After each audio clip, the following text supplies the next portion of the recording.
Olá, nessa aula irei ensinar como fazer um hietograma de projeto utilizando o método dos blocos alternados em linguagem Python. Essa programação irá nos retornar essa tabela que contém 8 colunas, que consiste no índice, no tempo em minuto, na intensidade da chuva. No caso, vamos utilizar a equação da chuva de Fortaleza. Aqui teremos a precipitação, P. Aqui teremos a diferença de precipitação, a lâmina, a altura da lâmina em milímetro. Já que teremos a diferença de laminação pelo tempo, dado em hora, milímetro por hora. Em seguida, o índice ordenado e, finalmente, a intensidade da chuva, com o método dos blocos alternados. O índice ordenado significa que o método consiste em colocar o maior número, no caso seria o 188.4, no meio, bem no centro. Aqui temos 10 posições, logo ele se encaixaria na quinta posição. Na sequência, colocaria o valor, o segundo maior valor, embaixo, e o terceiro maior em cima. E assim sucessivamente. A codificação também vai retornar esses dois gráficos. O gráfico sem a ordenação do método dos blocos alternados, na qual nós percebemos aqui que ele vai decrescendo com o tempo. E aqui nós temos o método dos blocos alternados, no qual a maior precipitação no meio, a segunda à direita, a terceira já vai à sua esquerda e assim sucessivamente. Eu estou mostrando aqui uma página do Git, onde é o repositório que tem os códigos, tanto em Python como em MATLAB.m. Vamos lá.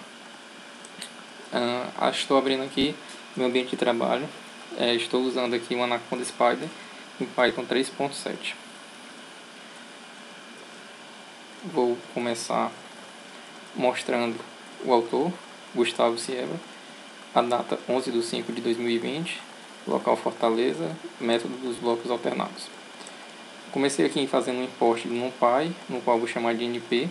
Estou importando a matplotlib.pyplot e eu vou chamar de PLT. É importante porque com essa importação é que eu vou conseguir fazer a chamada dos gráficos. E então aqui eu criei uma função que eu chamei de blocos alternados, onde eu passo dt, tr e duração. Vou fazer a depuração do código, passo a passo, para a gente ir entendendo junto. Aqui embaixo eu fiz o chamado desse método blocos alternados, onde eu passei. Vou clicar aqui para começar a fazer a depuração. Eu passei um tempo de 6 minutos, um tr de 50 e um tempo de duração de 60. Clicarei aqui em explorador de variáveis, no qual ele vai me mostrar, passo a passo, as variáveis aparecendo de acordo com as chamadas. Irei aqui entrar dentro da função. Pronto, entrou e já criou aqui as variáveis, com os respectivos valores. Dando aqui sequência, eu vou fazer duração dividido por dt, vai me retornar um número de linhas que eu vou ter, no caso 60 por 6 vai me dar 10 linhas, ou seja, 10 espaços de vetores. Em sequência eu coloquei um int, porque eu não posso ter de forma alguma um número quebrado, e não vai existir linha quebrada, o número de linhas, então precisa ser inteiro. Na sequência eu criei valores, de 0 para x em range até 1, e para y um range até n, que no caso o n aqui, no nosso caso, ele vai ser 10. Ou seja, eu estou criando aqui nada mais do que um index que vai ter 10 linhas e uma coluna. E aí eu vou fazer a criação do TD, da intensidade, toda com a mesma estrutura. P, altura, hietograma, posição, hieto e um result. Só que o result, veja bem, eu estou passando aqui 8 colunas para 10 linhas, porque eu vou concatenar todos esses resultados dentro dele. Bom, então vamos lá. Criando essas variáveis, né, todas zeradas, então eu entro dentro desse for para poder fazer um se na primeira posição. Enquanto o j for 0, para o meu index ele vai receber 0 sempre, e aqui o td ele sempre vai receber o dt, que vai ser o meu valor inicial e respectivamente meu passo. Logo ele vai entrar nessa condição. Em seguida ele vai fazer o cálculo da intensidade, que essa equação aqui é da chuva de Fortaleza. O que significa esses dois asteriscos? Significa que ele está fazendo elevando a uma potência, né? Fica a dica. Em seguida a gente vai fazer o cálculo da precipitação, que é a intensidade vezes o tempo de duração, e esse 60 é por causa da hora, né? Esse valor é dado em milímetro. Vamos em sequência fazer a condição do J também na primeira posição para a altura, porque ele sempre vai receber a precipitação nessa primeira posição. E então faremos o cálculo do ietograma, né? Que é a altura dividido por dt vezes 70, porque esse ietograma ele vai receber em milímetro por hora. Então vejamos aqui, os valores que eles estão recebendo. No caso, ietograma, ele vai receber agora, pronto, ele recebeu o valor, né, correspondente. Em seguida, ele vai fazer, ele voltou para o laço inicial e vai fazer, se j igual a 0, não, o j não é mais igual a 0, vejam aqui, o j é igual a 1. Então, ele vai para o else e vai fazer, né, a linha anterior mais 1, né, ou seja, ele já vai começar a fazer esse nosso índice tem 10 posições, ele vai de 0 a 9. Dando aqui sequência, ele fez o TD. O TD ele vai de 6, 12, o próximo aqui é 24 e vai de 6 em 6 até a 10ª posição, até o 60 no nosso caso.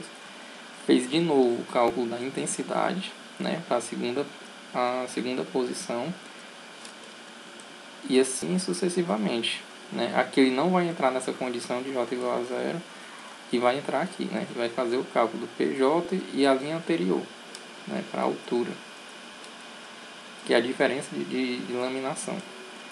E então fará o cálculo do ietograma e voltará para o laço novamente. Bom, entendendo essa estrutura aqui, vamos partir para o próximo breakpoint.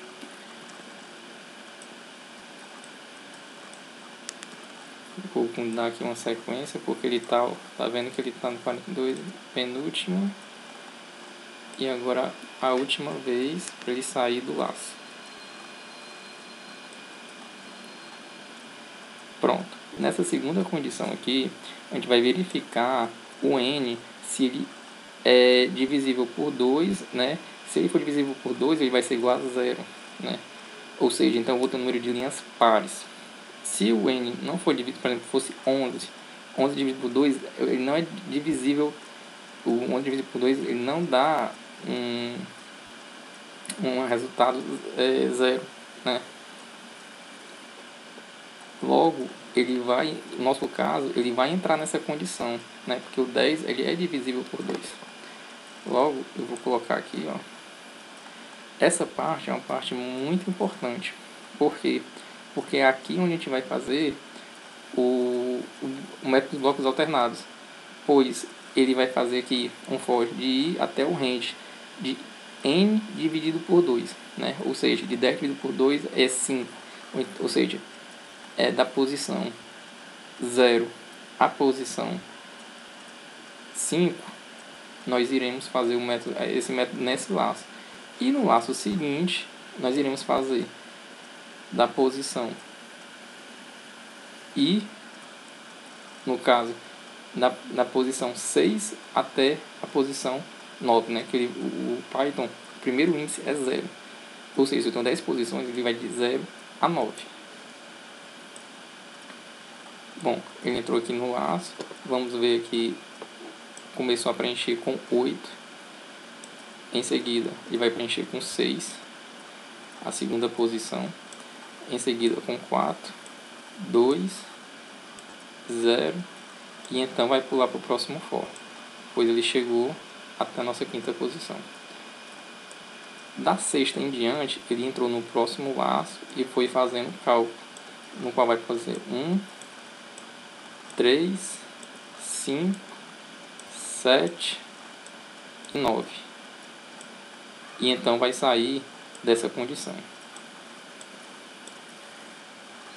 Pronto. Já aqui, nós vamos colocar o nosso índice, né? A gente vai pegar um índice da posição, né, que se refere a esse laço, e colocar em pós. Por quê? Porque a gente precisa pegar um número inteiro. Vou fazer aqui. O pós, ele vai ser um número inteiro que vai receber hietograma. Logo, a gente vai pegar essa nova posição e colocar de forma ordenada dentro do hieto. Ou seja, nós temos aqui, ó, esse valor hietograma, bem dizendo, de uma forma decrescente. Só que nós queremos passar esse primeiro valor para a posição 4. Aqui no caso, bem no meio. Ops, na posição 4. Logo, a gente precisa fazer esse pequeno ajuste aqui para passar a posição, né? A gente vai pegar a posição, que é a variável que está nos retornando. Está nos retornando um método já ordenado. Deixa eu só pegar aqui, pronto. Nós vamos pegar cada índice desse daqui para poder receber nessa nova variável que nós chamamos de hieto. Vamos aqui acompanhando. O hieto vai receber um novo valor que vai ser 37.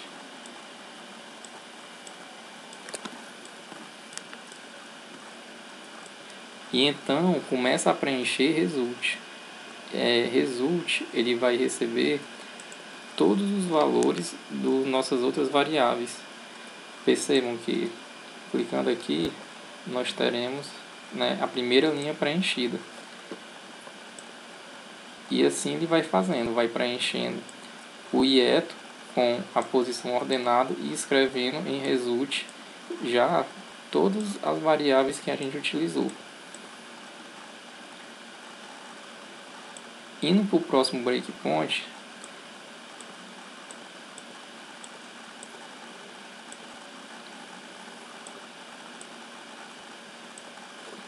pronto.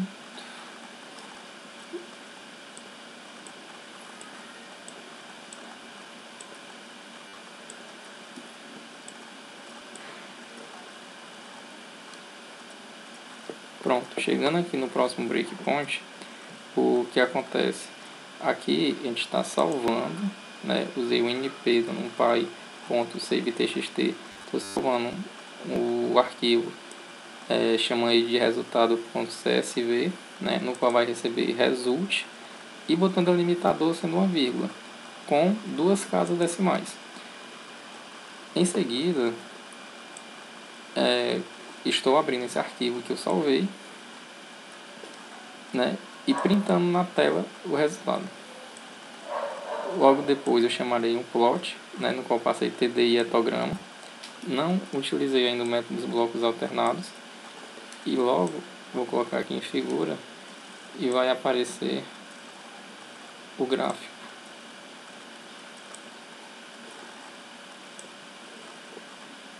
Apareceu o primeiro gráfico, em seguida eu vou passar agora o método com os blocos alternados, né, onde eu passei td e hieto. Pronto. E assim a gente finaliza o código em Python do método blocos alternados. Ele gerou o arquivo e gerou também os gráficos.